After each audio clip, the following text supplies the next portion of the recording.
Greetings and salutations, everyone. My name is Kirk Cousins, and welcome to my YouTube channel. Today, I'm going to be talking about my Week 9 tight end and quarterback rankings for the 2024 fantasy football season. Over the course of today's episode, we're going to be covering matchups at both positions, then transitioning into talking about my top 16 rankings at both individual positions. Now, if you guys are looking for my thoughts on a specific player, you can travel down to the description like we have in every single video. There are timestamps available down in the description. While you're down there, of course, be sure to subscribe and click the bell notification button. Besides the daily content, we also live stream daily on the channel. Later tonight, after the Jets take on the Houston Texans, I will be live on the channel. If you guys have any questions, be sure to swing on by and ask. Thank you very much for all the support. All right, let's go ahead and let's talk about matchups.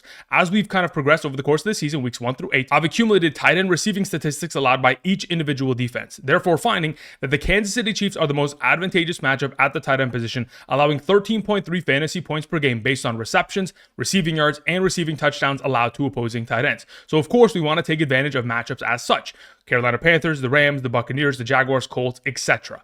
Over the course of every single week, we try to take advantage of these matchups, but it has to also align with the fact that we have a potential stud tight end taking them on. I'm not going to be reaching and potentially playing Noah Fant against the LA Rams. Even though it could be a great overall week in the absence of a potential DK Metcalf, I still want to play it safe and still play my studs over the course of a week because the target opportunity is really the most valuable prospect going into a given week. We will refer back to these statistics over the course of today's episode. I also wanted to go ahead and show some of the more disadvantageous matchups. For example, taking on the Eagles, Lions, Texans, etc. Now, oftentimes in these scenarios, these defenses haven't taken on stud tight ends. And because they haven't taken on a Trey McBride, a Travis Kelce, and a Mark Andrews in 3 consecutive games, they're at the bottom of this conversation. But I can assure you, if they had taken on stud tight ends, they'd be in the top tier of the conversation. Either way, let's go ahead and transition into talking about my top 16 tight end rankings. Before I do so, a reminder, if you guys haven't checked them out already, there's a link down in the description to head on over to Underdog. At this current moment in time, if you sign up using code Andrew today and make a first-time deposit minimum of $10, not only will you be able to claim the first-time deposit offer, but you'll get my rankings sent to you every single Sunday morning for the remainder of the season.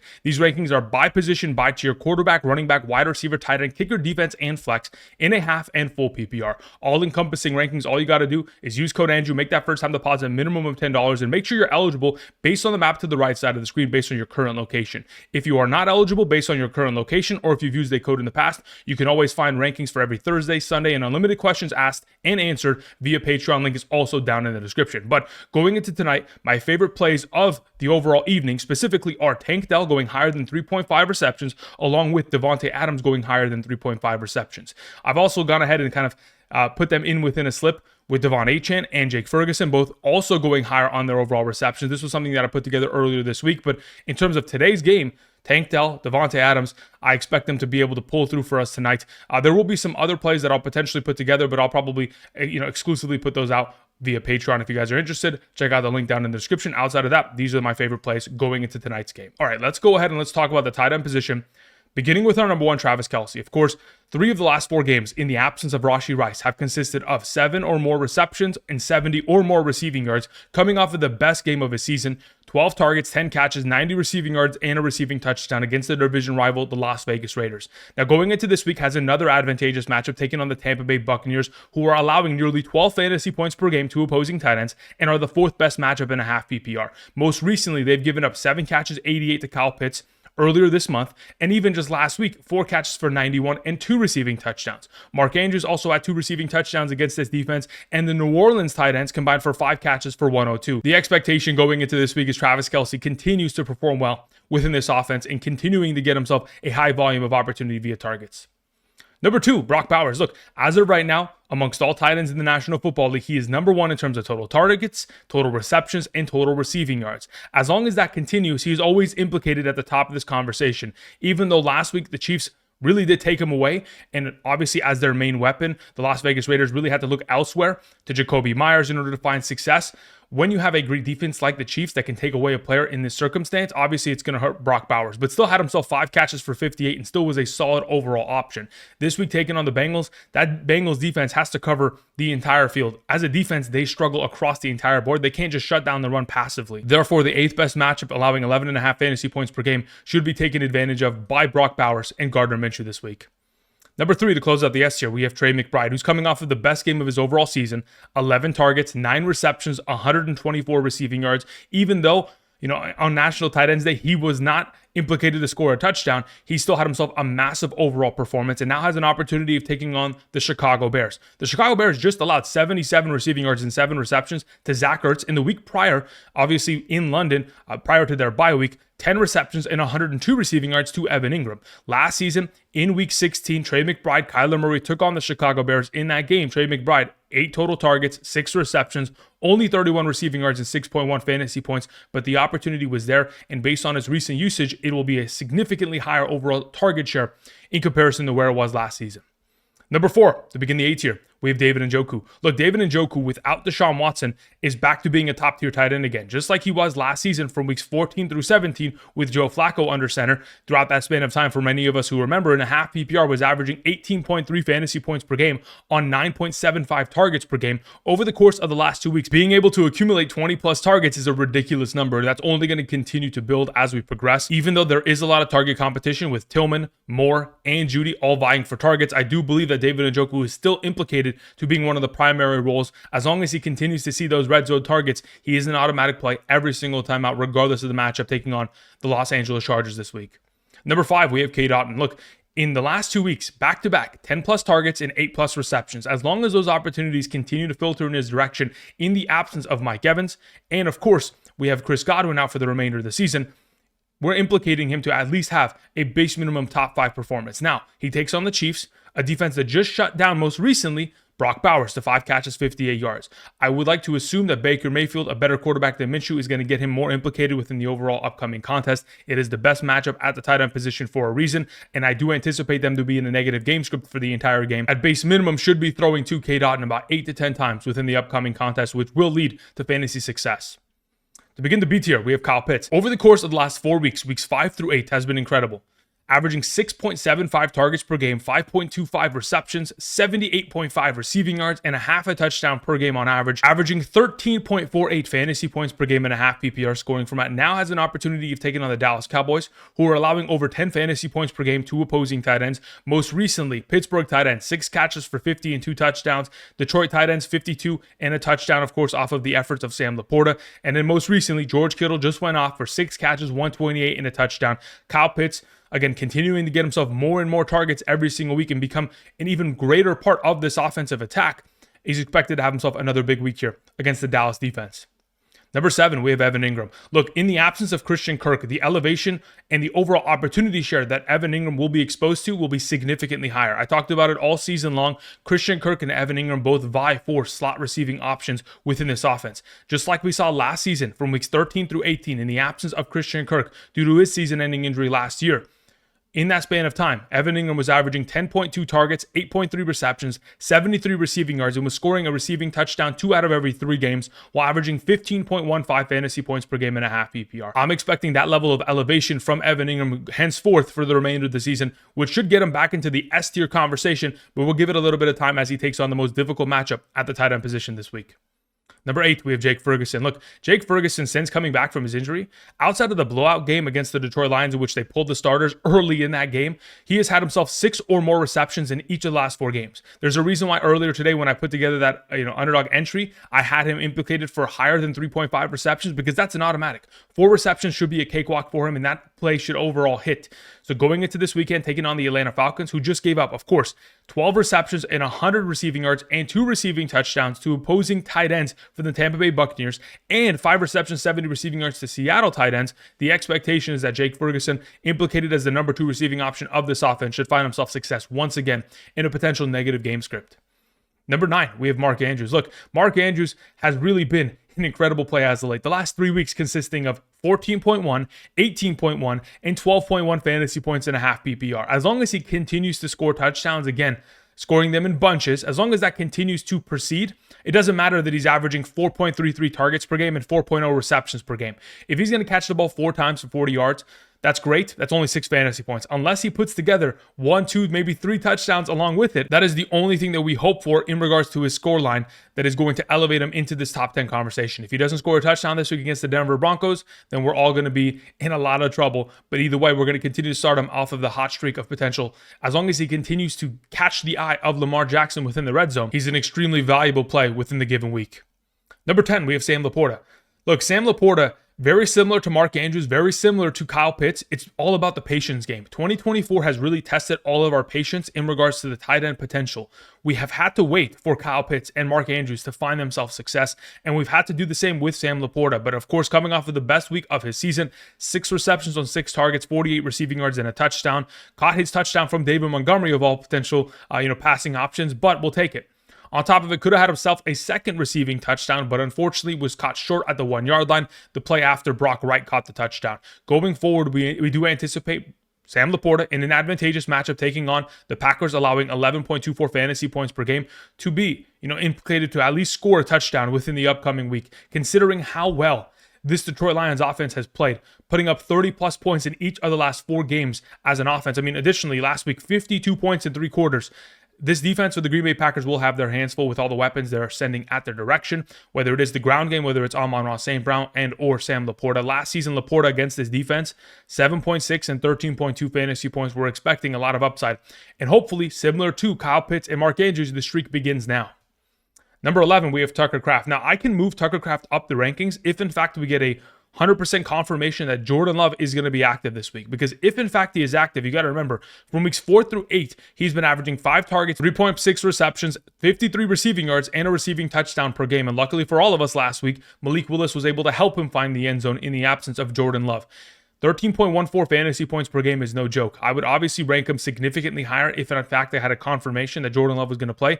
Even if Jordan Love does not play, I'd still probably have him within the top 16 conversation. As of right now, we're trying to play it safe. We'll have to keep an eye on the overall status of Jordan Love. But if he's going to play this week against the Detroit Lions, expect a high-scoring game in which, of course, the Detroit Lions are going to take an early lead. And, of course, we're going to see the Green Bay Packers fight back in a negative game script and throw the ball for the entirety of that second half. Number 12, we have TJ Hockenson, the thumbnail of today's episode. Look, TJ Hockenson last season as a member of the Minnesota Vikings, you got to remember, in 2023, the Vikings targeted their tight ends the most amongst all teams in the National Football League. Last season, prior to his injury, TJ Hockenson was the number 2 overall tight end in fantasy.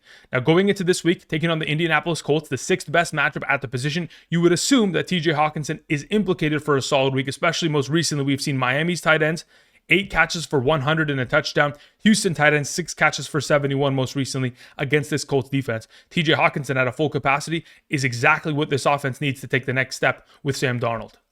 Number 13, we have Dalton Kincaid. Look, I would assume that Amari Cooper, as we progress, is going to get more and more of a role within this offense. And because of that, the priorities within this offense will be Khalil Shakir, Amari Cooper, and Keon Coleman. In which order, we'll have to wait and see. But as of right now, I believe that Kincaid is going to be the number 4 option going forward. And in that, he's not going to have as many opportunities as he typically does. Though the Miami Dolphins matchup last week just allowed Trey McBride to go for 9 catches on a $124, I don't anticipate that kind of workload going in the direction of Kincaid. Therefore, we have him as our safe number 13. Number 14, we have Zach Ertz, who as of late has been incredible. Obviously coming off a week of 11 targets, 7 catches, 77 yards. From week 6 through 8, averaging 7 targets per game, 5 receptions, 62 receiving yards, has scored a touchdown in one of those last 3 games, over 10 fantasy points per game on average in a half PPR. Back in week 2 against the New York Giants, who they have a privilege of taking on once again this week, was able to accumulate 4 catches for 62 and 8.2 fantasy points in a half PPR, 10.2 fantasy points in a full PPR. Another one of these automatic starts. If, in fact, you are desperate for a tight end, this is the play that potentially fills in for George Kittle this week. Number 15, we have Dalton Schultz. In the absence of Stephon Diggs and Nico Collins, there's nobody else out there besides Tank Dell to vie for targets on a weekly basis. So taking on the New York Jets, we're anticipating that Dalton Schultz is going to get himself a lot more utilization. When we have seen Dalton Schultz over the course of the last 2 seasons, 2023 and 2024, when given 7 or more targets of opportunity, is averaging 10.73 fantasy points per game. We're hoping for a solid performance over here. Obviously, we want touchdown upside, but if he's not able to find it, the receptions and receiving yards will suffice within the overall week. The final tight end I wanted to mention is Mike Gesicki. Again, Mike Gesicki, if in fact T. Higgins is not going to be available this week, in the last 2 games without T. Higgins in the lineup, 9 targets, 7 catches, 91, 8 targets, 7 catches, 73. He is implicated for a monster performance in the absence of T. Higgins. Again, T. Higgins, we don't know the status of his practice as of today, Thursday. Obviously, later in the afternoon, it will be released. This is recorded before the overall practice reports released for the Cincinnati Bengals, so we'll have to wait and see. It's an advantageous matchup. They take on Las Vegas. They just allowed 10 receptions, over 100 yards, and a touchdown to Travis Kelce. So we would assume of course, a solid performance for Mike Gesicki in the absence of T. Higgins this week. All right, that covers the tight end conversation. Let's go ahead and let's transition into talking about some quarterback matchups going into this week. Of course, like we always say, we want to take advantage of matchups that are allowing a lot of yards and passing touchdowns to opposing quarterbacks. Therefore, the Jacksonville Jaguars, Ravens, Buccaneers, Panthers, Vikings, etc. are the most advantageous matchups going into the given week. Of course, as we progress throughout today's video, automatic starts like Jalen Hurts taking on the Jacksonville Jaguars, Bo Nix taking on the Baltimore Ravens, Patrick Mahomes taking on the Tampa Bay Buccaneers. These are the easy plays. Are you willing to pressure it and go for a Derek Carr versus the Carolina Panthers? That has obviously got to be your prerogative. I would assume that if you're playing in a super flex 2 QB league, it would be an easier start. But in a 1 QB league, coming off the injury, I think it's something that we want to wait on either way. Let's go ahead and let's transition into talking about some of the more disadvantageous matchups. The Chicago Bears. Of course, Kyler Murray's going to have his hands full in a very difficult matchup. The Miami Dolphins taking on Josh Allen. Of course, earlier this year, the Buffalo Bills blew them out, but Josh Allen typically has a great record against this defense. And let's go ahead and let's specifically talk about his track record, specifically against the Miami Dolphins. Over the course of Josh Allen's career, he has been incredible against the Dolphins. He has defeated the Dolphins in 11 of the last 12 games they have matched up against one another. Earlier this season, even though he put up 9.8 fantasy points, it was primarily due to the fact that the defense scored a touchdown, Tua Tagovailoa was out of that game at halftime, and they ran out the clock for the entirety of the second half with a 20-plus point lead. So they obviously didn't need to utilize Josh Allen in that Thursday night matchup. It was a short week. They were trying to rest him in the second half, and that's exactly what they accomplished. But in the matchups, the 5 prior games in 2023, 2022, 2021, he's put up 36.5, 23.1, 26.7, 35.9, and 29.5 fantasy points against the Miami Dolphins. 23 plus fantasy points should be implicated within the upcoming performance against a defense that, again, just got torched by Kyler Murray and the Arizona Cardinals. I'm anticipating a great week here from Josh Allen. Number 2, we have Jalen Hurts taking on the Jacksonville Jaguars. Like we've mentioned before, of course, the Jacksonville Jaguars, the best matchup at the quarterback position based on passing statistics allowed. Now, besides the 18.3 that is implicated, we have Jalen Hurts, who continues to dominate on the ground. He has scored 5 rushing touchdowns in just the last 2 games. As long as he continues to put up incredible high upside performances with touchdowns implicated on the ground, of course, he is an auto start in every single circumstance. We move on to our number 3, Lamar Jackson. Look, Lamar Jackson has been incredible. He is matchup proof. I don't care that he takes on the Denver Broncos. As long as Lamar Jackson has this running game implicated, of course, thus far this season, rushing for 40 plus rushing yards every single time out, on top of the fact that he will always continue to have weapons in the form of Derrick Henry, Mark Andrews, Zay Flowers. They're bringing in even more weapons with Deontay Johnson. As long as the weapons are all surrounding him, they're going to move the ball in this defense. They're going to impose their will. And once, in fact, they do, I'm expecting Lamar Jackson to have himself another big performance here. The Denver Broncos defense last week looked human. They looked like they could be, scored upon. Because, again, Bryce Young of all quarterbacks was scoring on them. We would anticipate Lamar Jackson to have himself a huge week here.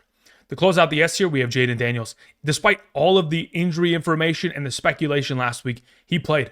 He is a tough son of a gun. To be able to play through the rib cartilage injury and to not look like he's slowed down, obviously his passing completion percentage was not great. 21 of 38 is not a great number, but again, he was taking on a Chicago Bears defense that has played well this season, but was able to get himself the rushing yards needed, and luckily, at the end of the game, with a Hail Mary, saved many of our weeks. Going into this upcoming week's matchup against the Giants, we got to remember back in week 2, it was the worst overall fantasy week of Jayden Daniels' entire season. Despite having a 79% passing completion percentage, didn't have a single touchdown scored in that game, 226 passing yards, 44 rushing yards, 13.4 fantasy points. We're expecting him to score this week as this offense has been significantly improved since week 2. Number 5, we have Patrick Mahomes taking on the Tampa Bay Buccaneers. Look, the Tampa Bay Buccaneers are the 3rd best matchup at the position. Over the course of the last 4 games, just in the month of October alone, they've allowed 4 passing touchdowns, 276 to Kirk Cousins this most recent week. Even at the beginning of the month, 509 passing yards, 4 passing touchdowns to Kirk Cousins. Lamar Jackson, 5 passing touchdowns, 281, and even Spencer Rattler had himself a solid game of 243 and a passing touchdown. The expectation is that Patrick Mahomes should be able to feast within the upcoming matchup, and hopefully they'll begin to unleash DeAndre Hopkins even more within the upcoming week. Number 6 is Joe Burrow. Now, this is 100% contingent if in fact we do have T. Higgins available. If T. Higgins is not going to be available, I will not rank him as my number 6. Again, we do not know the practice status of T. Higgins. Just in the same way in which we talked about Mike Gesicki at the tight end position, it will very much so be contingent on his presence. Going into this week, again, the Las Vegas Raiders defense is not great. On the ground through the air, they have been abused this season. There have been matchups in which they've been fine and they've been able to survive. But when they allowed Patrick Mahomes to come into town and throw 2 touchdowns so easily, the expectation is that Joe Burrow backs against the wall with a losing record. They're going to have to light up this defense in order to continue to pile up wins and make a playoff push. They're obviously trying to, but they need T. Higgins. If in fact he's available, he's our number 6. Otherwise, I'd rank him probably below the top 12. Number 7, we have Bo Nix. Look, the statistics that Bo Nix has put forth, I don't care about the matchups overall. It's just the fact of the matter is he continues to score on a weekly basis. The last 4 games has put up 23.1, 20.7, 14.1, and 29.8 fantasy points. They threw the ball 37 times against the Carolina Panthers of all teams. Had himself 4 touchdowns scored in that game. Now has an opportunity of taking on the Baltimore Ravens. Again, when you have Bo Nix coming off of 9 total touchdowns scored in the last 4 games, on top of the implicated rushing statistics he continues to put together every single game, averaging 6 fantasy points per game just off of rushing statistics alone, rushing yards and rushing touchdowns on a weekly basis, and also takes on the second best matchup at the quarterback position, allowing over 18 fantasy points per game. Within the passing statistics, we have seen Joey B throw 5 touchdowns and 390 yards against his defense. Jayden Daniels, 269-2. Baker Mayfield, 370-3. Jameis Winston, 330-3. Every quarterback has feasted against them in the last month. Bo Nix is next on the list. Number 8, we have Kyler Murray. Look, Kyler Murray, against the Chicago Bears, it is not supposed to be an easy matchup, nor is it going to be. But Kyler Murray has himself success against this defense in the past, whether it was a couple years ago or even last season. Just as early as last year with the same offensive coordinator with Trey McBride in the lineup, in week 16, took on this defense, threw for 230 yards, 2 passing touchdowns, 32 rushing yards, 20 plus fantasy points, which is pretty much what he's been doing as of late. Back-to-back weeks of over 20 fantasy points. And even though last week there was no rushing statistics implicated, and this matchup could have completely went the opposite direction. They were down 10 points with about 8 minutes and 30 seconds left in the third quarter. If it wasn't for the safety, this game could have went the complete opposite direction. They could have gotten blown out, and Kyler Murray would not have been fantasy relevant. Oftentimes this season, as soon as the game is about to be broken into a blowout, he will disappear. In the games in which they are competitive and he's able to stay within it, of course, fully utilizing the talents and skills of Marvin Harrison and McBride, he is a fantastic play and a stud quarterback, and we're hoping going into this week, he's able to unleash that once again against Chicago's defense. Number 9, we have Sam Darnold. Look, the fact of the matter is getting TJ Hockenson back is going to elevate his baseline of production. On top of the fact that they take on the Indianapolis Colts of all teams, and the fact that the Minnesota Vikings defense, they're allowing for more and more shootouts. Their secondary has not played well. They're getting scored on very easily. Matthew Stafford last week imposing his will with 4 passing touchdowns. We would assume that Joe Flacco is going to keep this a competitive game, and when they do so, it will elevate the overall baseline of Sam Darnold. Jared Goff's our number 10. Look, Jared Goff has played so well as like the last 5 games, has been able to sustain an 83% passing completion percentage, 12 passing touchdowns in comparison to 18 completions in the last 5 games. Ridiculously playing well. On top of the fact that they scored 52 points as a team in just 3 quarters on Sunday against the Tennessee Titans, it forced Jared Goff to just pretty much have to leave the game in the 4th. He only had 85 passing yards, and even David Montgomery stole a passing touchdown. Going into this week, it should be a far more competitive game against a division rival like the Green Bay Packers, and when it is, he should have himself even more touchdown upside. Number 11, we have Matthew Stafford. Like I've mentioned earlier this week in regards to waiver wires, and like I've mentioned during the live streams, Matthew Stafford is going to be unleashed going forward. Just like in the same way he was last season from weeks 12 through 17, throughout the final 6 games of the 2023 regular season was unleashed, and in those 6 games scored 15 total touchdowns. So if we're going to see him unlocked just like he was, on Thursday night against the Minnesota Vikings, 4 passing touchdowns starting off hot with the return of Cooper Kupp and Puka Nacua. Just wait till both of those receivers play 80 to 90+% of the offensive snaps. We have seen the Seattle Seahawks defense as of late struggle. 292 and 2 touchdowns to Jared Goff, 257 and 2 to Daniel Jones, 255 and 3 to Brock Purdy, and of course 283 and 2 touchdowns to Josh Allen recently. Matthew Stafford implicated for a solid performance here within the week.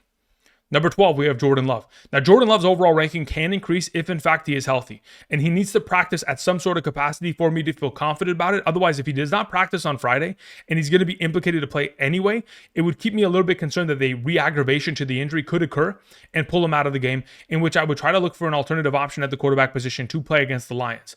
Again, this Lions pass rush has not been as great without Aiden Hutchinson, and the offensive line has played well for the Green Bay Packers in terms of protecting Jordan Love, but it does not matter. It would concern me nonetheless. The last time out against the Lions last season, obviously Jordan Love, they defeated the Detroit Lions. If I'm not mistaken, it was on Thanksgiving of last year. 268 passing yards, 3 passing touchdowns, 26.6 fantasy points, an incredible overall game. If Jordan Love's healthy and ready to go by Friday, of course, I'd be even more confident to raise his overall ranking. Number 13, we have Kirk Cousins, who again has only really played well against the Tampa Bay Buccaneers as of late. Outside of that, if we get 2 touchdowns out of him, we're lucky. But this week has an opportunity of taking on the Dallas Cowboys, which again, the Dallas Cowboys defense has not played well at all. They are missing a lot of their talent, and it is expected that Micah Parsons, DeMarcus Lawrence, they're going to miss another week here. Without a pass rush, the Dallas Cowboys defense cannot hold up. I'm anticipating Kirk Cousins to come off of another great week here, 276 and 4 passing touchdowns, and continue that streak of success, probably getting himself 250 plus passing yards, maybe 2 passing touchdowns, and having himself a solid overall performance within the given week. Number 14 is Baker Mayfield. Look, the fact of the matter is, Baker Mayfield has scored 3 or more total touchdowns in each of the last 5 games. I had thought in the past that Mike Evans and Chris Godwin were elevating Baker Mayfield to his level, but in fact, it's the opposite way. Baker Mayfield is an elite quarterback, and regardless of what is in front of him, and whoever is catching the ball for him, even in the absence of Mike Evans and Chris Godwin, was still a beast last week with 330 passing yards, a 74% passing completion percentage, and 3 total touchdowns scored for a 5th consecutive game. I don't care that they take on the Chiefs. He has played far too well to ignore. I mean, Minshew last week had over 200 yards and 2 touchdowns. Why not Baker Mayfield within an upcoming competitive matchup? Number 15 is Caleb Williams. Caleb Williams came back down to earth after his London performance of 4 passing touchdowns and unfortunately had to go through the buzzsaw of the Washington defense. This week has an opportunity of taking on the Arizona Cardinals, which again should be a cakewalk in comparison. With Caleb Williams having rushing upside every single week, really that is his baseline of production. Getting himself an extra touchdown worth of points within the rushing game is fantastic. As long as he's able to get himself far more kind of utilization out of DJ Moore, Adunze, Cole Kmet, who again were ignored last week, he will be a significantly better play within the upcoming week. Again, was 10 of 24 passing because that offensive line fell apart relatively quickly last week. Hopefully won't do so this week against the Arizona Cardinals. Moving on to Joe Flacco and Jameis Winston as our number 16 and 17. Look, the fact of the matter is, Joe Flacco, each game this season has been incredible. In fact, the last 8 consecutive games that he has played during the regular season as a Colt or potentially as a Cleveland Brown, speaking of Cleveland Browns, Jameis Winston, in all 8 of those games, Joe Flacco, 2 or more passing touchdowns, should be a fantastic play in an advantageous matchup against the Vikings. Now, while on the topic of the Cleveland Browns, just in the same way in which Joe Flacco was able to lead that team to the playoffs last year, Jameis Winston will have an opportunity to do so as well. 334 passing yards, 3 passing touchdowns last week, 23 fantasy points. Kevin Stefanski is going to unleash the Joe Flacco offense that they utilized last year at the back end of the season in order to kind of get Jameis Winston back on that overall track. Expect to see Joe Flacco-esque numbers from Jameis Winston going forward within this offense, considering how many weapons they have and how well they have played with Jameis Winston under center thus far. All right, that's going to cover it in regards to my tight end and quarterback rankings. Thank you, everybody, for watching. Later tonight, after the game, I will be live streaming on the channel. If you guys have any questions, be sure to swing on by. Tomorrow, we'll talk about hidden gems. We'll also have a live stream tomorrow night. Saturday morning, we'll have a live stream. Sunday morning, we'll have a live stream. All that information in the future. Thank you, everybody, for watching. Until next time, I'll see you guys. Peace.